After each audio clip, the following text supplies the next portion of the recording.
दोस्तों यहाँ सबसे पहला क्वेश्चन दिया गया है, आघातवर्ध्यता एवं तन्यता का अर्थ बताइए। आघातवर्ध्यता एवं तन्यता किसे कहा जाता है? ठीक है, मेलेबिलिटी एंड डक्टिलिटी। आघातवर्ता, मेलेबिलिटी एंड डक्टिलिटी, तन्यता किसे कहते हैं? तो आघातवर्ता किसे कहते हैं? तो देखिए दोस्तों, धातुओं को हथौड़े से पीटकर चादरें बनाई जा सकती है। धातुओं के इस गुण को आघातवर्ता कहते हैं, जैसे सोना एवं चांदी। देखिए दोस्तों, क्या बोला गया?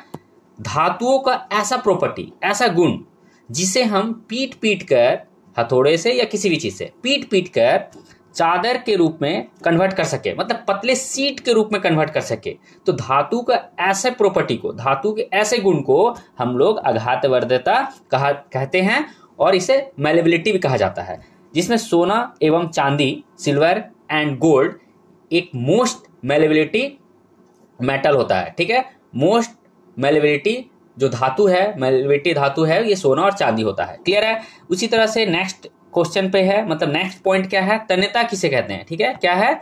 तन्यता। तन्यता किसे कहते हैं? डक्टिलिटी क्या है? तो धातुओं को खींचकर तार बनाए जा सकते हैं। धातुओं के इस गुण को तन्यता कहते हैं, जैसे सोना चांदी। देखिए, मोस्ट मेलेबिलिटी एंड डक्टिलिटी जो मेटल होता है, ये सोना एवं चांदी ही होता है। ठीक है, और सबसे कम संक्षारण होने वाला ये धातु होती है, सोना। ठीक है, तो याद रखने का है, आघातवर्ता किसे कहते हैं? तो धातुओं का ऐसा गुण जिसे हम पीट पीट कर पतली सीट के रूप में, पतली चादर के रूप में कन्वर्ट कर सकते हैं, बदल सकते हैं। तो धातु का ऐसा गुण को आघातवर्ता कहते हैं, जिसमें सोना चांदी एग्जाम्पल है। उसी तरह से तन्यता किसे कहते हैं? तो धातुओं का ऐसा गुण जिस गुण के कारण धातुओं को खींचकर हम पतली तार के रूप में कन्वर्ट कर सकते हैं, मतलब तार के रूप में बदला जा सकता है। तो धातुओं का ऐसा गुण को ही हम लोग तन्यता कहते हैं, जिसमें सोना और चांदी है। क्लियर है? इसी तरह के नेक्स्ट इंपॉर्टेंट क्वेश्चन पे चलते हैं। यहाँ क्या दिया गया है? यहाँ दिया गया है, आघातवर्ध्यता क्या है?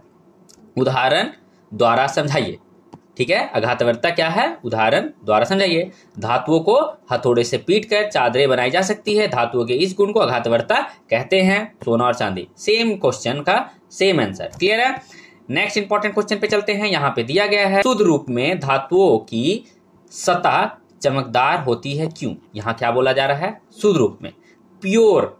ठीक है, प्योर फॉर्म में धातुएं जो होती है ना, मेटल जो होता है, उसकी जो सरफेस होती है, सतह जो होती है, चमकदार क्यों होता है? लस्टर क्यों होता है? ठीक है, तो यहाँ पे इंपॉर्टेंट क्वेश्चन का इंपॉर्टेंट आंसर होगा, धातुओं में मुक्त इलेक्ट्रॉन होती है। देखिए, धातुओं में क्या होती है? इलेक्ट्रॉन पाया जाता है। वो इलेक्ट्रॉन क्या होता है?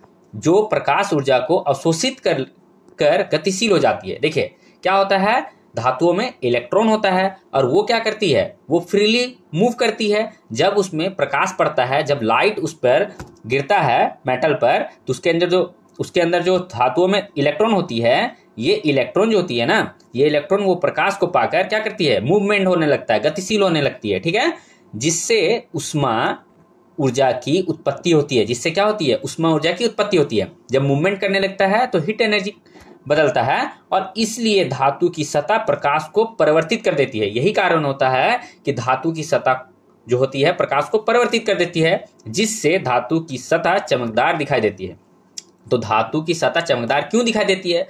कोई भी मेटल है, उसकी सरफेस लस्टर होती है, चमकदार होती है। क्यों होती है? तो क्योंकि उसमें इलेक्ट्रॉन होता है, और वो इलेक्ट्रॉन प्रकाश ऊर्जा को पाकर गतिशील करने लग जाती है, जिससे उष्मा ऊर्जा की उत्पत्ति होती है। ठीक है, और इसलिए धातु की सतह प्रकाश को परिवर्तित कर पाती है, जिससे धातु की सतह चमकदार दिखाई देती है। ठीक है, नेक्स्ट इंपॉर्टेंट क्वेश्चन पर डिस्कस करते हैं। यहाँ पे 4th नंबर क्वेश्चन है। यहाँ पे क्या बोला जा रहा है? कारण बताइए कि धातु क्यों विद्युत धारा संचालित करती है। क्यों धातु विद्युत धारा को संचालित करती है? इलेक्ट्रिसिटी को कंडक्ट करती है मेटल, क्यों? तो यहाँ पे आंसर है, धातुओं में विद्युत संचालन के लिए मुक्त इलेक्ट्रॉन होती है। ठीक है, धातु के अंदर मुक्त इलेक्ट्रॉन होती है। ठीक है, फ्रीली इलेक्ट्रॉन पाया जाता है, जिससे धातु विद्युत धारा के प्रवाह में अल्प प्रतिरोध उत्पन्न होती है। जिससे क्या होता है? अल्प प्रतिरोध मतलब लो रेसिस्टेंस होता है, इसलिए मेटल जो होता है उसमें से करंट कंडक्ट हो जाती है। ठीक है, क्वेश्चन क्या बोला गया? क्वेश्चन बोला गया कि धातु जो होती है क्यों विद्युत धारा संचालित करती है? तो धातु में विद्युत संचालन के लिए मुक्त इलेक्ट्रॉन होते हैं, जिससे विद्युत धारा के प्रवाह में अल्प प्रतिरोध उत्पन्न होती है, इसलिए विद्युत धारा मेटल से होकर संचालित होती है। क्लियर है?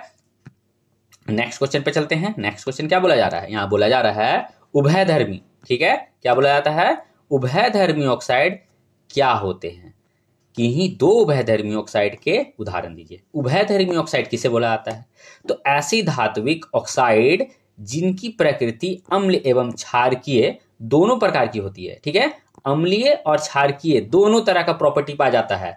जब किसी धातु ऑक्साइड में जिसकी प्रकृति अम्लीय और क्षारक दोनों होती है, acidic and base property both present होता है, उन्हें ही उभयधर्मी ऑक्साइड कहते हैं, उसे उभयधर्मी ऑक्साइड कहते हैं। उभयधर्मी ऑक्साइड किसे कहते हैं, तो उभयधर्मी ऑक्साइड जिसमें अम्लीय और क्षारीय दोनों तरह का गुण पाया जाता है, ठीक है, उन्हें उभयधर्मी ऑक्साइड कहते हैं। Al2O3 एंड ZnO उभयधर्मी ऑक्साइड के उदाहरण हैं। नेक्स्ट इंपॉर्टेंट क्वेश्चन पे चलते हैं। नेक्स्ट इंपॉर्टेंट क्वेश्चन है 6 नंबर, जब कोई धातु तनु हाइड्रोक्लोरिक अम्ल से अभिक्रिया करती है तो कौन सी गैस सदैव उत्पन्न होती है, इस अभिक्रिया की रासायनिक समीकरण लिखे। तो गैस कौन सा होता है, तो हाइड्रोजन गैस प्रोड्यूस होता है, ठीक है ना, हाइड्रोजन गैस बनता है, ठीक है, किससे, जब कोई धातु तनु हाइड्रोक्लोरिक अम्ल से, ठीक है, हाइड्रोक्लोरिक अम्ल से हाइड्रोक्लोरिक एसिड से अभिक्रिया करती है तो कौन सी गैस बनाती है, तो हाइड्रोजन गैस बनाता है। और इसकी रासायनिक समीकरण लिखने के लिए बोल रहा है, तो रासायनिक समीकरण होगा Zn प्लस HCl। HCl क्या होता है, हाइड्रोक्लोरिक एसिड को HCl बोलते हैं, और Zn के साथ रिएक्शन किया, क्योंकि Zn क्या है, जिंक है, ये क्या होता है, धातु होती है, तो जब इसके साथ रिएक्शन कर रहा है तो क्या हो रहा है, Zn प्लस 2HCl, तो यहां बन रहा है ZnCl प्लस हाइड्रोजन गैस क्या कर रहा है, रिमूव हो रहा है, निकल रहा है। क्लियर है। 7 नंबर क्वेश्चन पे चलते हैं। 7 नंबर क्वेश्चन पे क्या बोला जा रहा है, जिंक को, किसे, जिंक को आयरन सल्फेट के विलयन डालने पर क्या होता है, इसकी रासायनिक अभिक्रिया लिखे। जिंक को आयरन 2, ठीक है, आयरन 2 सल्फेट के घोल में डालने से आयरन विस्थापित हो जाती है, क्या हो जाती है, विस्थापित हो जाती है, और जिंक सल्फेट का घोल बन जाता है। ठीक है, आयरन विस्थापित हो जाती है और जिंक सल्फेट का घोल बन जाती है। Zn प्लस FeSO4, तो ZnSO4 और Fe को क्या किया, रिमूव किया। क्लियर है। तो जिंक को आयरन सल्फेट के विलयन डालने पर क्या होता है, तो जिंक को आयरन सल्फेट के घोल में डालने से आयरन विस्थापित हो जाती है और जिंक सल्फेट का घोल बन जाता है। नेक्स्ट इंपॉर्टेंट क्वेश्चन है 8 नंबर। यहां पे क्या बोला जा रहा है, यहां बोला जा रहा है जल के साथ कैल्शियम तथा पोटेशियम की अभिक्रिया का समीकरण लिखे। ऐसा भी इंपॉर्टेंट क्वेश्चन पूछा जाता है एग्जाम में, आपको बोला जाए कि जल के साथ कैल्शियम और पोटेशियम की अभिक्रिया का समीकरण लिखे। तो देखिए Ca और वाटर, देखिए कैल्शियम Ca है और वाटर H2O है, इसका इक्वेशन बनाएं, CaOH2 और हाइड्रोजन रिमूव हुआ। उसी तरह पोटेशियम की अभिक्रिया बोल रहा है, तो पोटेशियम मतलब K, H2O के साथ रिएक्शन किए तो 2KOH और H2O गैस रिमूव हुआ और उष्मा भी जनरेट होता है, ठीक है, उष्मा भी बनता है। तो ये इक्वेशन को आपको याद रखना होगा, थोड़ा प्रैक्टिस करना होगा, ठीक है। तो इस तरह 8 नंबर इंपॉर्टेंट क्वेश्चन कंप्लीट होता है।